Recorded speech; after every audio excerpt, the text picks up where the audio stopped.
দেখছেন ডিজিটাল খাবিলা। আমরা এখন রয়েছি প্রভাত খবরের প্রতিভা সম্মান 2024, যেটা অনুষ্ঠিত হচ্ছে ব্যারাকপুরের সুকান্ত সভায়। এবং এখানে আমরা দেখছি যে 2024-এর মাধ্যমিক এবং উচ্চ মাধ্যমিকে যেই সমস্ত ছাত্রছাত্রী, অর্থাৎ কৃতি ছাত্রছাত্রী যারা ভালো ফলাফল করেছে, তাদেরকে সম্মান জানানোর জন্য আয়োজন করা হয়েছে এই অনুষ্ঠানে। এবং প্রভাত খবরের থেকে নেওয়া এই উদ্যোগ যথেষ্ট অভিনব এবং যথেষ্ট কিন্তু এই ছাত্রছাত্রীরা যারা ভালো ফল করেছে তাদের জন্য খুবই গর্বের এবং তাদের অভিভাবকের জন্য খুবই গর্বের। এবার আমরা ভেতরে প্রবেশ করবো এবং দেখবো যে কিভাবে পরিচালিত হচ্ছে এই অনুষ্ঠান। আর আপনারা সাথে থাকুন, দেখতে থাকুন। স্যার এদিকে মুখটা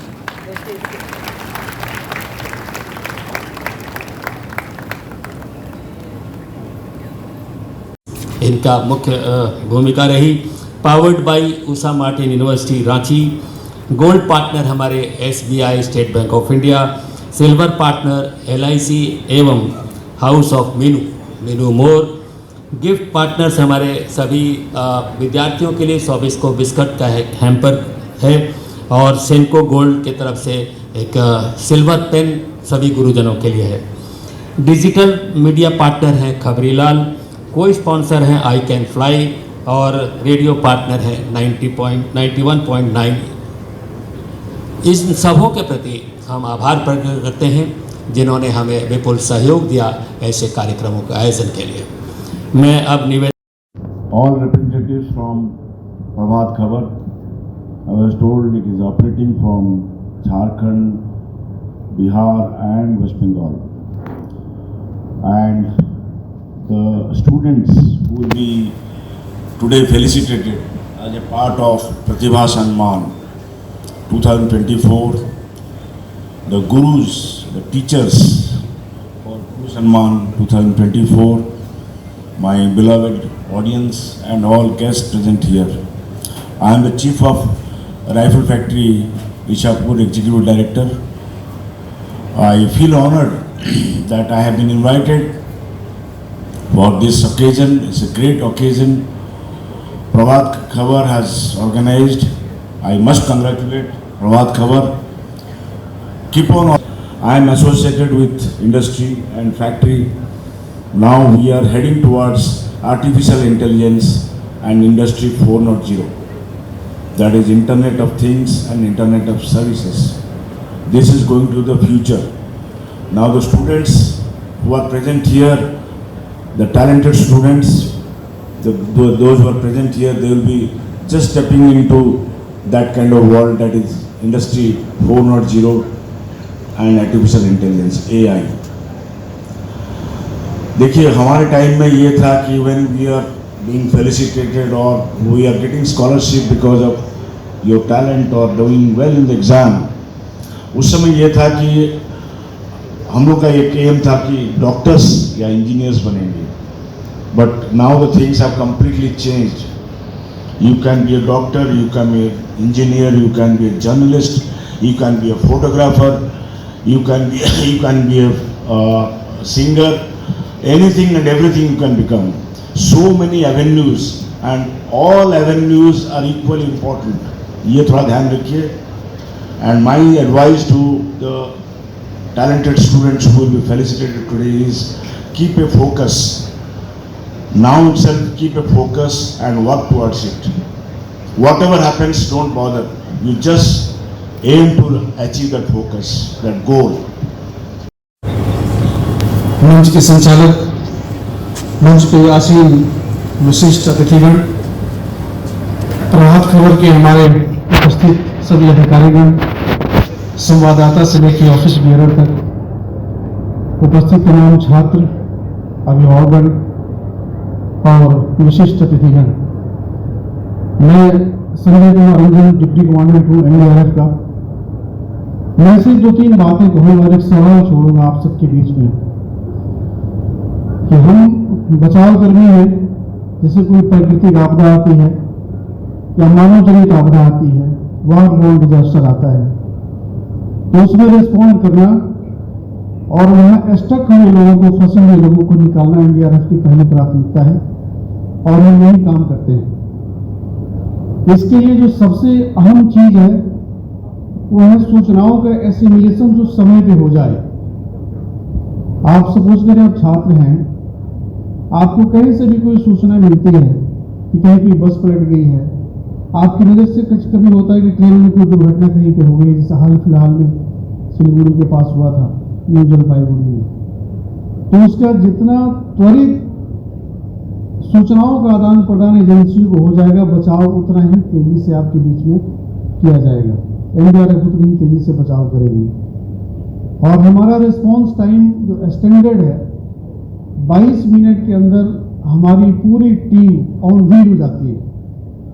32वें मिनट में हम गेट छोड़ देते हैं।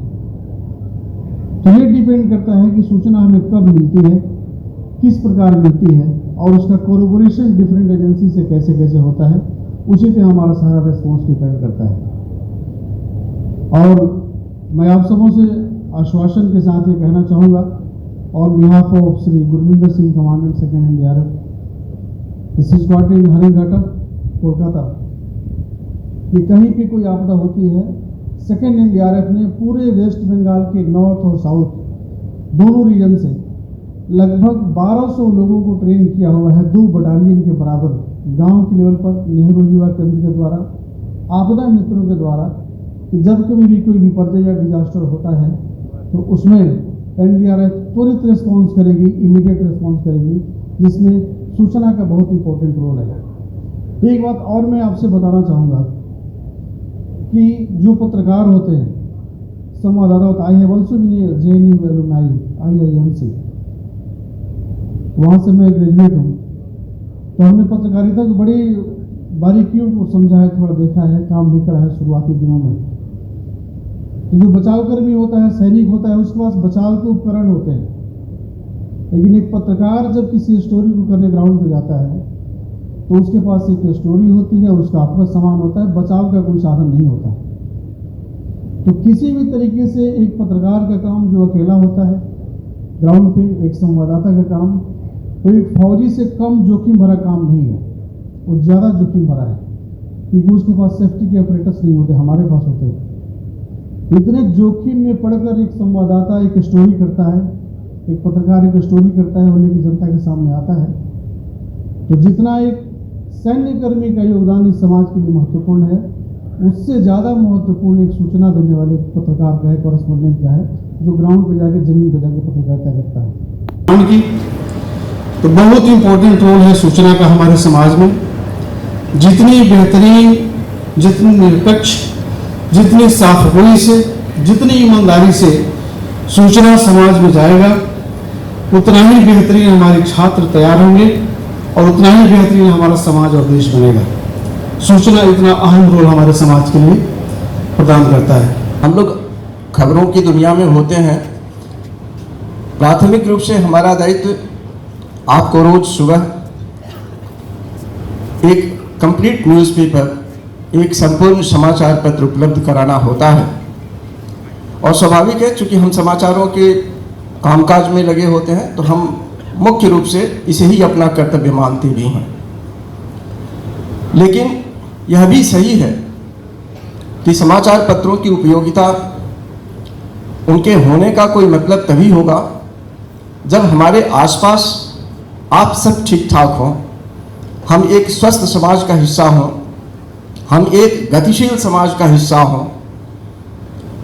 और ये इसमें अगर कोई कमी रह जाए तो स्वाभाविक रूप से आप सब समझ सकते हैं कि हम जिस दृष्टि के साथ समाचार पत्रों का प्रकाशन करते हैं उसमें भी कमी रह जाएगी। आज की तारीख में हम लोग देश को, समाज को, दुनिया को जिस अवस्था में पा रहे हैं, मुझे याद है कि आज से आप सब भी, मुझे लगता है कि कुछ छात्र छात्राओं को छोड़ दें तो अधिकतर लोग इस योग्य हैं कि 15-20 वर्ष पहले की दुनिया को याद करें और फिर आप कल्पना करके देखिए, हिसाब लगाकर देखिए कि कितनी तेज़ी से हमारी दुनिया बदली है, हमारे आसपास का परिवेश, हमारा समाज किस तेज़ी से बदला है। हम लोगों ने, हमारे लिए खास और खुशी की बात यह है कि एक पक्के अनुमान के आधार पर लगभग 15-16 वर्षों पहले इसे टाल दिया था। हमने महसूस किया था कि कुछ होने जा रहा है, और जो कुछ होने जा रहा है, जो कुछ बदलने जा रहा है, उसमें हमारी भी एक भूमिका हो सकती है। एक जिम्मेदार समाचार पत्र अपनी भूमिका के साथ खड़ा हो सकता है। और ठीक इस विचार के साथ ही लगभग 13-14 वर्ष पहले हम लोगों ने एक बड़ी बैठक में इस आयोजन को कंसेप्चुअलाइज किया था।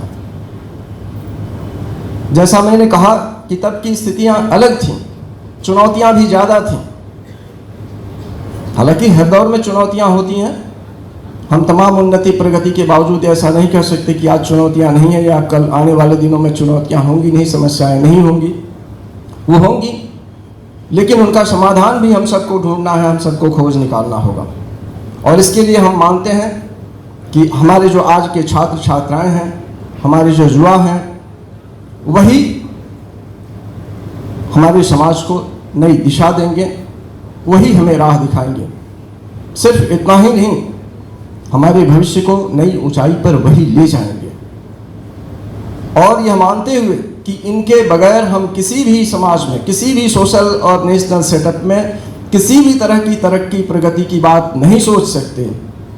मैंने जैसे आप सबको कहा कि हम लोगों ने ये यात्रा शुरू की थी और अनवरत यह यात्रा आज तक जारी है, पिछले 13 वर्षों से। आज जब हम लोग इस सभा स्थल पर इस कार्यक्रम के लिए एक दूसरे के साथ मिल रहे हैं, इस समय बिहार और झारखंड के दूसरे कई ठिकानों पर यही कार्यक्रम चल रहा है। ठीक इसी तरह दूसरी जगहों पर भी छात्र छात्राओं का एक बड़ा आयोजन हम लोग कर रहे हैं। हमारे संचालक महोदय ने आप सबको बताया कि पिछले लगभग 2 दशक से अधिक समय से, 2.5 दशक कहिए, हम लोग बंगाल में भी लगातार आप सबको अपने समाचार पत्रों के जरिए आपकी सेवा में आपके साथ हैं। और यह कार्यक्रम यहाँ भी हम लोग 8 जगहों पर कर रहे हैं। आज ये चौथे कार्यक्रम में हम सब हैं, और भी इसके आगे 4 कार्यक्रम 5 कार्यक्रम हमारे लिए हैं, जिन कार्यक्रमों में हम लोग आपकी तरह ढेर सारे छात्र छात्राओं के साथ होंगे, उनका सम्मान करेंगे। मैंने जो कहा कि अगर समाज है, अगर हमें उसकी प्रगति, उसकी तरक्की की चिंता है, तो हमें अपने छात्रों युवाओं की चिंता करनी होगी। और इस चिंता के साथ हम लोगों ने इस कार्यक्रम की, इस अभियान की शुरुआत की थी। मुझे लगता है कि ये ना सिर्फ प्रभात खबर, बल्कि समाज के जो भी दूसरे हिस्सेदार हैं, जो भी सोशल स्टेक होल्डर्स हैं, जो भी हमारे नेशनल इंटरेस्ट में रुचि लेते हैं, उन सबकी जिम्मेदारी है कि हम अपने छात्र छात्राओं, अपने युवाओं का उत्साहवर्धन करें, उनका प्रोत्साहन करें। और इसी उम्मीद और इसी योजना के साथ इस आयोजित कार्यक्रम में, जिसमें हम सब आज उपस्थित हैं, आप सब पधारे हैं, इसके लिए मैं अपने सभी अतिथियों, छात्र छात्राओं, आपके गार्जियंस, शिक्षक शिक्षिकागण, जिनकी बहुत बड़ी भूमिका रही है आप सबको शेप करने में, उन सबका इस कार्यक्रम में मैं स्वागत करता हूं, अभिनंदन करता हूं।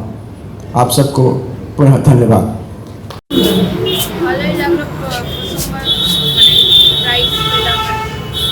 তো মাধ্যমিক ক্যান্ডিডেট, হ্যাঁ, তো প্রথমবার বোর্ড এক্সাম, প্রথমবার এত ভালো রেজাল্ট, তারপর সম্মান, সব মিলিয়ে কেমন লাগে? খুবই ভালো লাগলো, এক্সাইটেড লাগলো, এন্ড রিয়েলি এনজয় করলাম।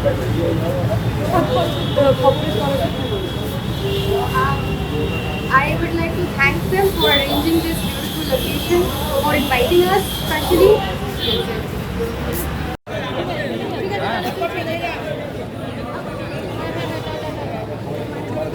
ডিজিটাল খবরিলাল, খবর আপনাদের, নজর আমাদের।